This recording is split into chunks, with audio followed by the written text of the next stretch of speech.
কি গো পিসি, এত বেলা হয়ে গেছে এখনো শুয়ে আছো, ঘুম থেকে উঠোনি? ও পিসি, কি রে, বেলা হয়েছে? আরে কালকে তো বিয়ে বাড়ি গেছিলাম।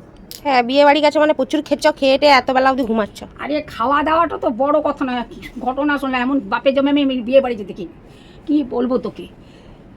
খাওয়া দাওয়া হচ্ছে, কিপটে খাওয়াবি না ভালো, এত কিপটে মেয়ে কিসে। খেতে বসেছি, মিষ্টি দিতে এসছে, বড় বড় সাইজের ভালো মিষ্টি। এসে আমাকে সেই ক্যাটা নিচ্ছে, বলছে কি আচ্ছা আপনি কি মিষ্টি নেবেন, আপনার কি সুগার আছে? আমি বলে অবাক, কী হলো এ কথা বলছে কেন সুগারের কথা? না আমাদের মালিক বলেছে ধরুন এখন তো সুগার, সবার তো সুগার, ওই জন্য দামি দামি মিষ্টি দেখ, সবার প্রতি মিষ্টিটা দিবি না, দেখবি তাই কারো সুগার দিতে বলে তাকে মিষ্টিটা দিবি না।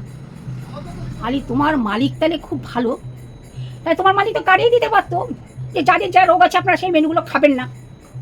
দেখো বাবু, আমি তোমাকে একটা ভালো কথা বলছি, আমি মিষ্টি ভালোবাসি, আমার সুগারও নেই, আমার গুড়ও নেই, আমার শরীর আছে নিম পাতা তেতো।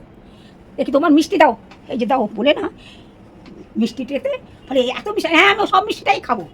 পিসি, তা বলে তুমি এত মিষ্টি খেছো? তুমি এত মিষ্টি কি করে খেলো গো? আরে দূর, তুই পাগল, আমি অত মিষ্টি খেতে পারি? আমি তো, আমার তো জেদ চেপে গেল। আমি বলে দাও মিষ্টি দাও, সব মিষ্টি 8-10 পিস মিষ্টি দিল।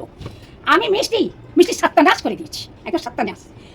জানিস তো কী করলাম, সাইডে বসেছিলাম, একটা মিষ্টি খেয়েছি আর বাকি 10-12 পিস মিষ্টি ভেঙে টেবিলের তলে ঢুকিয়ে দিয়েছি। একবারে মিষ্টি সাধ্য ছেড়ে দিয়েছি, যেমন বলা আরে খাবে মানুষ, আমার তো গিফটটা তো আমি 500 টাকা নিয়ে গেছি, তখন কিছু নেই মালিকের, একটা মিষ্টি তার নষ্ট হবে বাবা। আর যদি দেখা হয় মালিকের সঙ্গে আমি এমন বলবো, আমাকে তো চেনে নি, আমার নাম ক্ষেমঙ্করী, আমি সবেতে ভালোতেও আছি আর মন্দেতেও আছি, মজা দেখাবো।